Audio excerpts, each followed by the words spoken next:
కామారెడ్డి జిల్లా బిక్నూర్ నస్రులాబాద్ మండలాల్లో కల్తీ కల్లు తాగి పలువురు బాధితులు అస్వస్థకు గురయ్యారు. కల్లు కల్తీతో వింతగా ప్రవర్తిస్తున్న సంఘటన బాన్స్వాడలో కలకలం సృష్టించింది.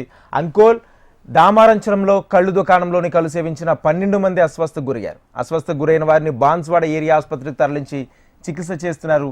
మెరుగైన వైద్యం కోసం 5గురిని నిజామాబాద్ ప్రభుత్వ జనరల్ ఆసుపత్రికి తరలించారు. కల్తీ కల్లుకు సంబంధించి ఎక్సైజ్ అధికారులు పూర్తి స్థాయిలో విచారణ చేయాలని స్థానికులు కోరుతున్నారు. కల్లు తయారీలు వాడే రసాయనాల ప్రభావంతో ప్రజారోగ్యంపై తీవ్ర ప్రభావం చూపుతుందని వైద్యులు భావిస్తున్నారు.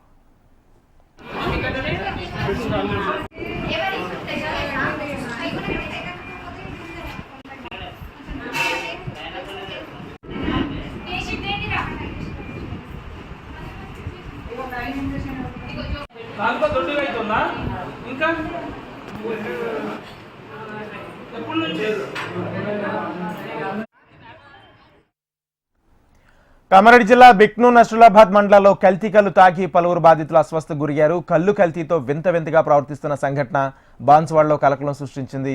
అంకోల్ దామరంచలోని కళ్ళు దుకాణంలో కళ్ళు సేవించిన 12 మంది అస్వస్థకు గురయ్యారు.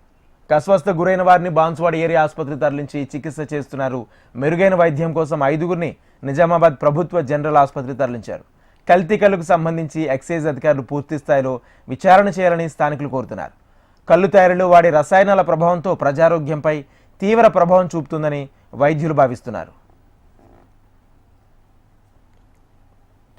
ఈరోజు 2 o'clock నుంచి మన చుట్టుపక్కల విలేజెస్ దుడికి దామరంచ అంకోల్ నుంచి ఒక 10 నుంచి 15 పేషెంట్లు రావడం జరిగింది.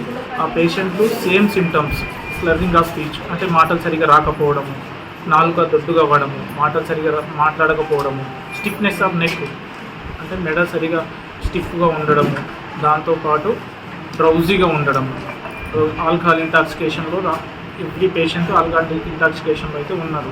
సో పేషెంట్ హిస్టరీ తీసుకునడం జరిగింది.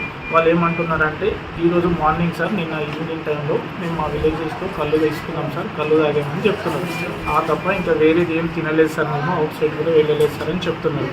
కానీ ఎవ్రీ పేషెంట్ సేమ్ సిమ్టమ్స్ తోటి ఉన్నారు. మాటలు సరిగా రాకపోవడము, స్టిఫ్నెస్ ఆఫ్ నెక్, ఆల్కహాల్ ఇంటాక్సికేషన్లో ఉన్నారు. ప్రజెంట్ అయితే ట్రీట్మెంట్ స్టార్ట్ చేయడం జరిగింది. ఇంకా నెక్స్ట్ ఫర్దర్గా బ్లడ్ టెస్ట్, రక్త పరీక్షలు చేయించి ఫర్దర్గా నెక్స్ట్ ఎవాల్యుయేషన్ చేసి చెప్పడం జరుగుతుంది.